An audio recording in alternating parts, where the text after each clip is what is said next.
Bismillahirrahmanirrahim. Dear student, welcome to online classes of Pakistan International Public School. I am your bio teacher, Ms. Tasleem. Today I am teaching you about gaseous exchange in human being. आज का जो हमारा topic है वो कल के topic से related है। कल हमने जो है गैसेस एक्सचेंज इन ह्यूमन में हमने डिस्कस किया था नोज़ को, फेरेंक्स को, ठीक है। तो आज हम इससे आगे टॉपिक जो है उसको हम कंटिन्यू करेंगे। जो आज फेरेंक्स के बाद जो नेक्स्ट स्टेप है वो क्या है, लैरिंग्स है। लेकिन लैरिंग्स को डिस्कस करने से पहले मैं आपको ग्लोटिस और एसोफेगस के बारे में कुछ बताना चाहूँगी, ठीक है। फेरेंक्स जो है आगे आके दो ट्यूब्स में डिवाइड होता है। फेरेंक्स आगे आके दो ट्यूब्स में डिवाइड हो जाता है, ठीक है। डिवाइड होता है। एक ट्यूब को हम ग्लोटिस कहते हैं, एक ट्यूब को हम क्या कहते हैं, ग्लोटिस कहते हैं, और दूसरे ट्यूब को हम एसोफेगस कहते हैं।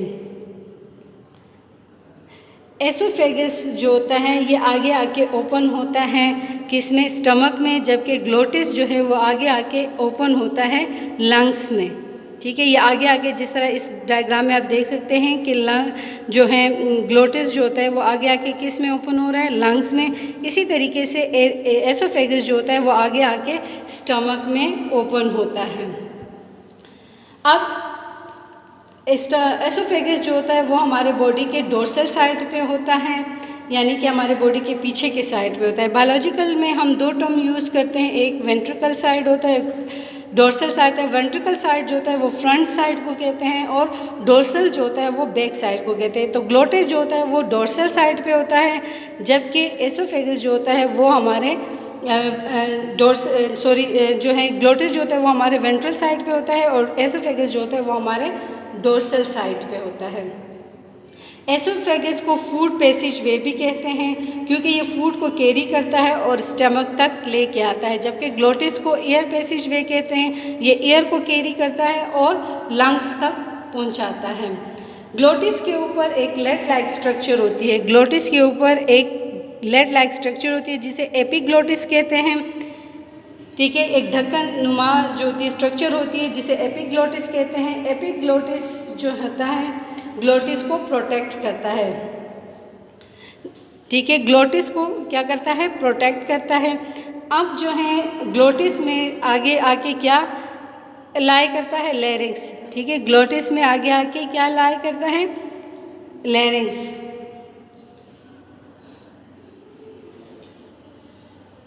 जिसको हम वॉइस बॉक्स भी कहते हैं क्योंकि यहाँ पर वोकल कॉर्ड भी होते हैं।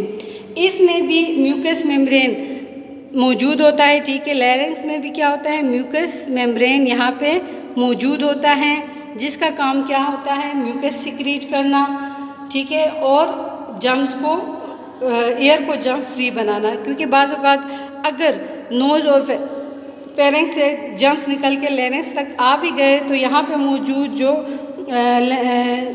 जो होते हैं म्यूकस मेम्ब्रेन जो होते हैं वो क्या करते हैं, म्यूकस क्रिएट करके उन जम्स को ख़त्म कर देता है।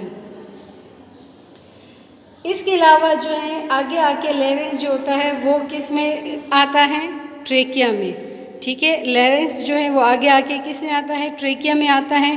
ट्रेकिया जो है ये क्या होता है, ये हमारे पास 16 to 20 सी शेप के कार्टिलेजियस प्लेट होते हैं, ठीक है। ट्रेकिया में क्या होते हैं, 16 to 20 C shape cartilaginous plate होते हैं। अगर हम बोन्स की बात करें, ठीक है, तो इंसानों में दो तरह के बोन्स होते हैं। एक होते वो बोन्स होते हैं जो हार्ड होते हैं, जो बॉडी को सपोर्ट करते हैं, ठीक है, और एक होते हैं soft bone as compare to hard bone के। हार्ड बोन के मुकाबले में वो क्या होते हैं, सॉफ्ट होते हैं, ठीक है। तो यहाँ ट्रेकिया में ये जो होते हैं 16 to 20 सी शेप के कार्टिलेजियस प्लेट्स होते हैं या कार्टिलेजियस बोन से मिलके ये ट्रेकिया जो होता है ये बना होता है।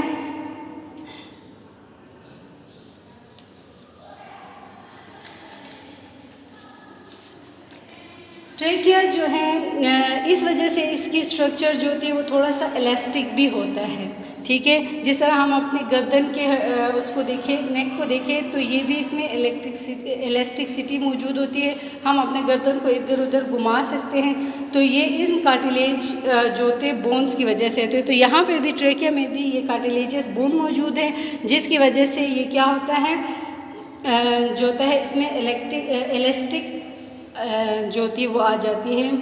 ट्रेकिया जो है, ट्रेकिया की लाइनिंग पे भी म्यूकस मेम्ब्रेन पाया जाता है, ठीक है। ट्रेकिया के भी लाइनिंग पे यहाँ पे क्या मौजूद होता है, म्यूकस मेम्ब्रेन मौजूद होता है। अगेन इसका काम यही है कि अगर जर्म्स पार्टिकल्स लाइनिंग से निकल के आ भी गए हैं तो यहाँ पे आके वो दोबारा से फ़िल्टर हो जाए या दोबारा से ट्रैप हो जाए, तो यहाँ से हवा को अगर थोड़े बहुत जर्म्स हैं भी तो वो यहाँ पे आके म्यूकस की वजह से वो ख़त्म हो जाते हैं, या म्यूकस जो होता है उस एयर को जर्म फ्री बनाता है।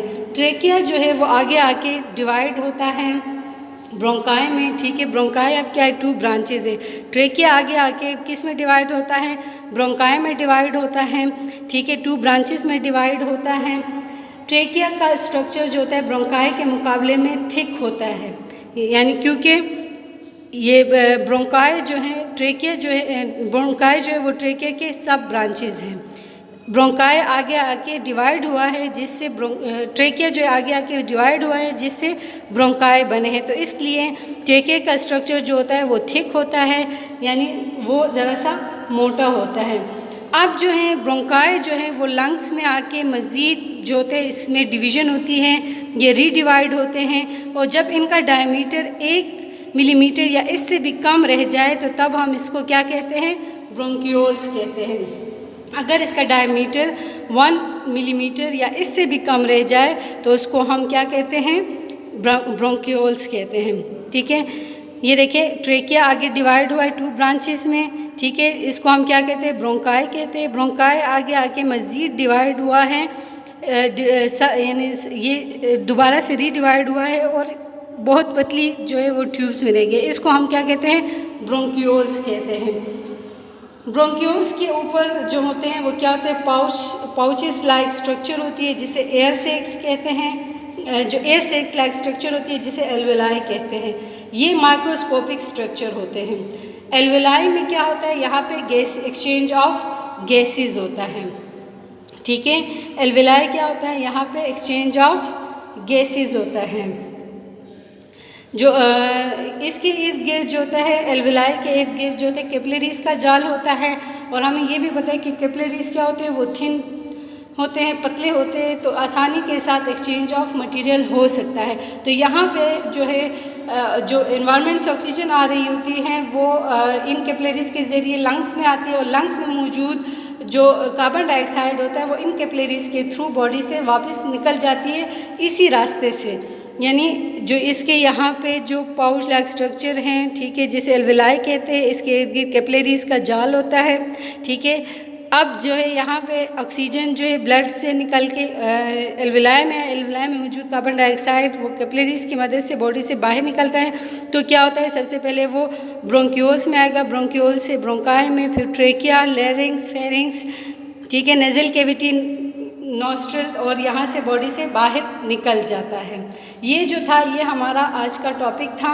मैं अगेन रिपीट कर देती हूँ कि पैसेज एयर पैसेज वे में क्या होता है कि यहाँ पे हमारे पास सबसे पहले एयर आती है नोज़ में, ठीक है। नोज़ के आगे डिफरेंट पार्ट्स है जैसे नॉस्ट्रल है, nasal cavity, air, blood capillaries, ठीक है। इन सब का काम क्या होता है कि जो एयर हवा जो हमारे बॉडी के अंदर आ रही होती है उसको डस्ट फ्री बनाना है।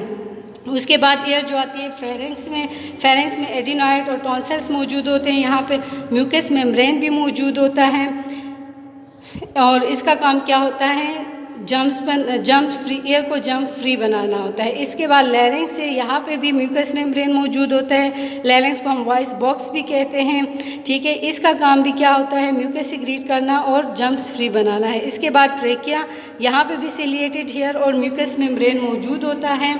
ठीक है, जिसका काम क्या है, एयर को जंप फ्री बनाना। इसके बाद ट्रेकिया के बाद ब्रोंकाई, ब्रोंकाई के बाद जो है ये ट्यूब आते हैं आगे लंग्स में, लंग्स में आके डिवाइड होते हैं। जब इनका डायमीटर 1 मिलीमीटर या इससे भी कम रह जाए उस वक्त हम इसको ब्रोंक्यूल्स कहते हैं। ब्रोंक्यूल्स के आगे जो होता है क्या मौजूद होता है, एल्वेलाई मौजूद होता है। इस एल्वेलाई के थ्रू जो होता है एक्सचेंज ऑफ गैसेस होता है। मुझे उम्मीद है कि आज का मेरा वाला टॉपिक आपको समझ में आ गया होगा। इंशाल्लाह नेक्स्ट जो है टॉपिक में हम लंग्स को डिस्कस करेंगे। थैंक्स।